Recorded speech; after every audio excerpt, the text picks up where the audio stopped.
panneau annonce une route à accès réglementé.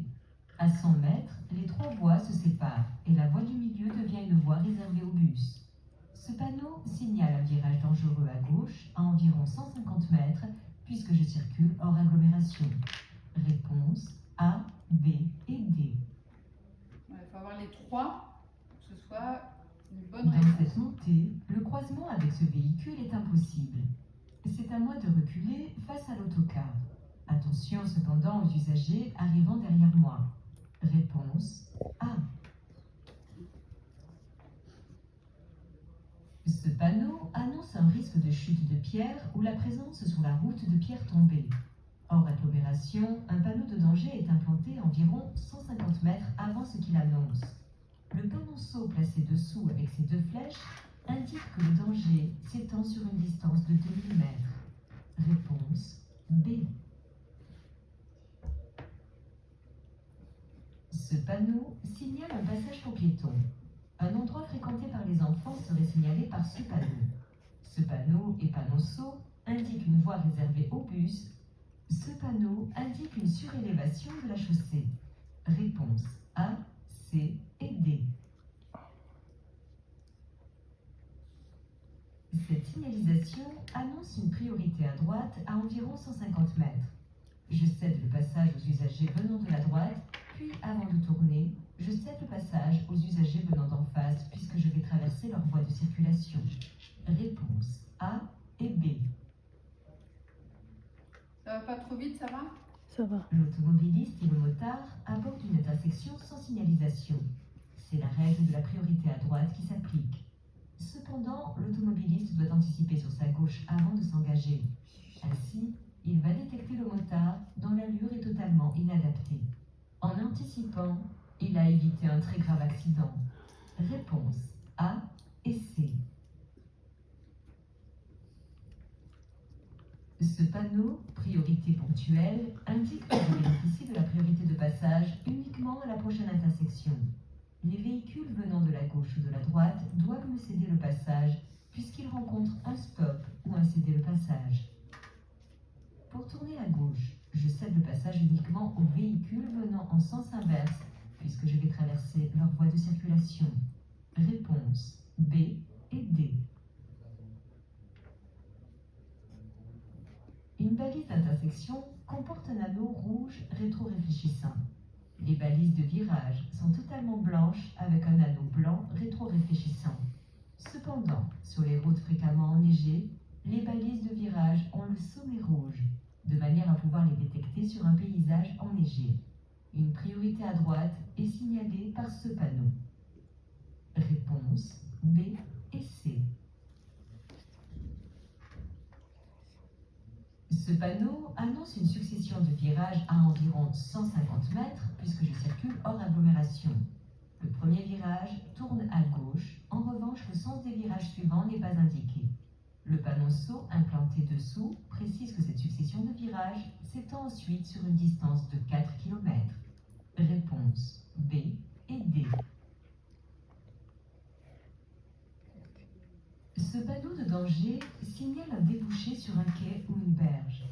Une descente dangereuse serait signalée par ce panneau. Réponse A. La limitation de vitesse à 50 km/h concerne tous les usagers puisqu'il n'y a pas de panonceau de catégorie dessous. L'interdiction de dépasser concerne uniquement les véhicules affectés au transport de marchandises de plus de 3,5 tonnes. Réponse B et D. La circulation est bloquée devant moi.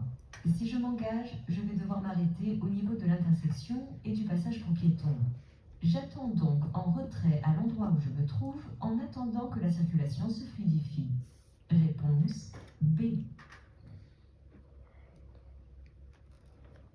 J'entre dans l'agglomération de Gouze.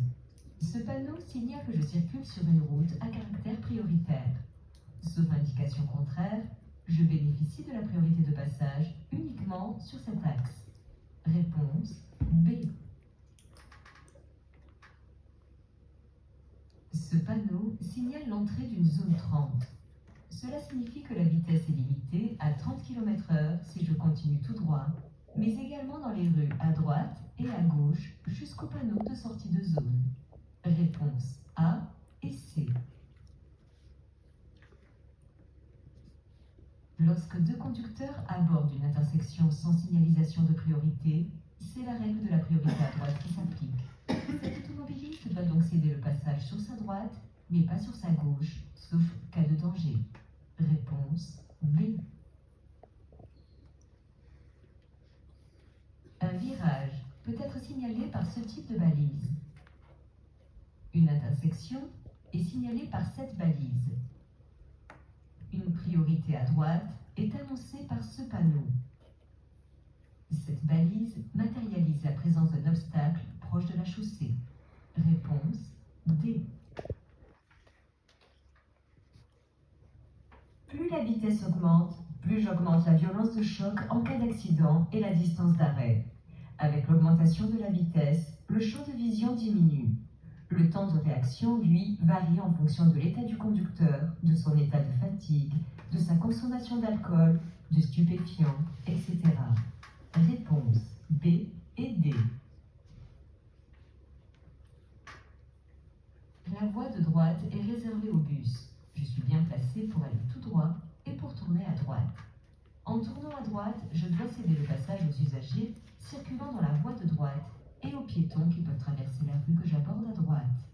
Réponse A et C. Cette rue étant à double sens de circulation, je stationne toujours sur le côté droit. Pour stationner sur le côté gauche, je fais demi-tour en sécurité dès que possible. Réponse B et C.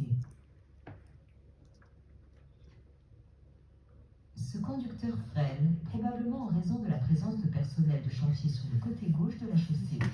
Le dépassement par la droite est interdit. Je surveille vers l'arrière et je commence à ralentir. Ainsi, j'anticipe sur un éventuel changement de fil de ce conducteur. Réponse A et D. La signalisation autorise le dépassement. Avant d'effectuer un dépassement sur les chaussées à double sens, je dois avoir une bonne visibilité de manière à pouvoir me replacer sur la voie de droite en sécurité. Aucun véhicule n'arrive en sens inverse. Je dispose d'une réserve de puissance suffisante. Personne n'est sur le point de me dépasser. J'actionne le clignotant et je dépasse ce camion. Réponse A et C. Ces balises signalent une intersection. Elles disposent d'un anneau rouge rétro-réfléchissant, ce qui permet de localiser de loin l'endroit exact de l'intersection, de jour comme de nuit. Les virages sont signalés par ces balises. En revanche, les balises d'intersection ne donnent pas d'indication sur le régime de priorité à l'intersection. Réponse B. Ce panneau signale une impasse. Cela signifie que je peux tourner à droite et circuler dans cette rue. Toutefois, je devrais y faire demi-tour pour en ressortir. Si je vais en face, les usagers venant de la droite doivent me céder le passage puisqu'ils rencontrent un stop. Réponse A et D. En règle générale, avant de prendre une décision, je procède dans cet ordre. Je contrôle la signalisation et la présence d'autres usagers.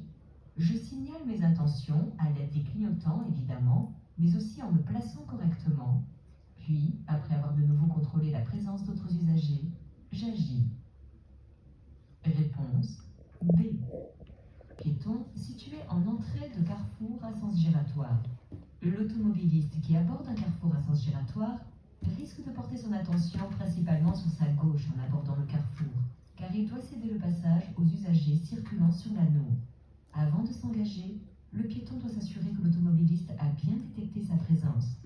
L'automobiliste, lui, doit avoir un regard mobile afin de détecter les différents indices, comme la présence de ce piéton. Réponse A et D.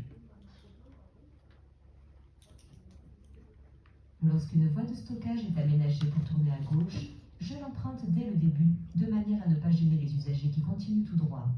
Je dois, au préalable, m'assurer que je peux le faire sans danger, puis signaler mon intention avant de me placer. Réponse A.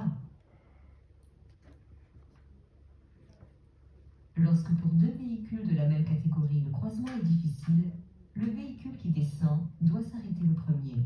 Réponse B. En conduite, mon attention peut être perturbée en présence de panneaux publicitaires, d'autres usagers, d'ouvrages ou de lieux remarquables, par exemple. Je reste attentif et ne me laisse pas distraire, ce qui pourrait augmenter mon temps de réaction et le risque d'accident. Réponse A et C. Actionner les clignotants avant de contrôler risque de surprendre les autres usagers. Dans cette situation, par exemple, si je souhaite changer de voie et que j'actionne les clignotants immédiatement, je risque de surprendre cet usager qui va se demander si j'ai bien détecté sa présence. En règle générale, je contrôle d'abord la signalisation et la présence d'autres usagers, puis signale ensuite mes intentions. Enfin, je peux agir en me plaçant. Réponse A. Ce panneau de danger temporaire me met en garde de la proximité des travaux et spécifie la nature de l'intervention. Contrairement au chantier fixe, le véhicule qui fauche se déplace et je dois m'attendre à rencontrer un véhicule de chantier à droite ou à gauche de la chaussée à une distance indéterminée. Je dois donc ralentir et faire preuve de prudence. Réponse A et C. Lorsqu'un conducteur suit un autre usager la nuit, il doit circuler en feu de croisement pour ne pas l'éblouir. Le conducteur qui dépasse doit passer en feu de route uniquement lorsqu'il est sûr de ne plus gêner le conducteur qu'il dépasse, c'est-à-dire quand il est à sa hauteur. Réponse B. Lors du dépassement du véhicule lourd, je risque de recevoir d'importantes quantités d'eau sur mon pare-brise. Pour maintenir la visibilité, j'anticipe en augmentant dès maintenant la vitesse des essuie-glaces. Réponse A. Les feux diurnes s'allument automatiquement à la mise en route du moteur. Ils ne permettent pas de mieux voir, mais facilitent la détection de mon véhicule lorsqu'il fait jour. De plus, ce panneau m'impose d'allumer les feux de croisement. Ainsi, je vais avoir une meilleure visibilité vers l'avant et je serai visible de l'arrière, car l'allumage des feux de croisement déclenche automatiquement celui des feux rouges arrière. Réponse B. Pour dépasser le véhicule devant moi, je m'assure que je peux le faire en sécurité. Un véhicule se trouve actuellement sur la voie de gauche et un second s'apprête à me dépasser. Je ne change pas de voie immédiatement. Réponse B. La majorité des accidents sur les passages à niveau concernent les trajets quotidiens. Puisque je connais les lieux, je banalise le danger. Plus de 90% des accidents sont dus à une erreur humaine.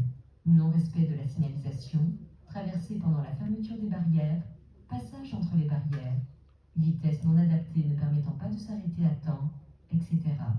Réponse A et D. Le tramway circule lentement sur une voie en site propre et ne peut pas faire d'écart. Je suis donc autorisé à le dépasser par la droite. En revanche, lorsqu'il se trouve à un arrêt, des passagers peuvent en descendre et le risque de traversée de piétons devient très important. Dans ce cas, je ralentis et je me prépare à m'arrêter si besoin. Réponse A et C. Je circule sur la troisième voie car j'effectue un dépassement. Avant de me replacer sur la voie centrale, je dois voir en entier le véhicule que je viens de dépasser dans le rétroviseur intérieur, ce qui n'est pas encore le cas. Puis, après avoir dépassé le camion, si les conditions de sécurité sont réunies, je devrais me replacer sur la voie la plus à droite. Réponse A et D. De manière à limiter les effets de la force centrifuge, je ralentis et si nécessaire, je freine avant le virage. Je soigne ma trajectoire dans le virage tout en portant mon regard le plus loin possible. Je commence à reprendre progressivement l'accélération en sortie de virage lorsque la visibilité est bonne. Réponse B et C. Ce panneau annonce une voie de détresse. Généralement située dans une pente, elle permet aux usagers ayant des difficultés de freinage de s'arrêter sans trop de dégâts. Constituée d'un grand bac à gravillon, la voie de détresse est théoriquement capable de stopper tout véhicule lancé et ne pouvant plus faire usage de ses freins, et ceci qu'il s'agisse d'une voiture, d'un camion, d'un autobus, etc. Réponse B. Ici, rien ne m'empêche de faire demi-tour en faisant le tour du carrefour à sens giratoire. Sur le panneau, le cercle n'est jamais complet afin de rappeler le sens de circulation, notamment aux conducteurs étrangers. Pour prendre la direction de Nîmes, je contrôle, j'actionne mon clignotant gauche et je peux me placer sur la voie de gauche avant et dans le giratoire. Puis, je contrôle à droite et actionne mon clignotant droit au niveau de la sortie précédant la mienne, afin de revenir sur la voie de droite et anticiper ma sortie. Mais je peux également continuer sur la voie de droite. Cependant, il me faudra faire attention aux véhicules se trouvant sur ma gauche, ainsi qu'aux véhicules arrivant des précédentes entrées du giratoire. Réponse A, C et D.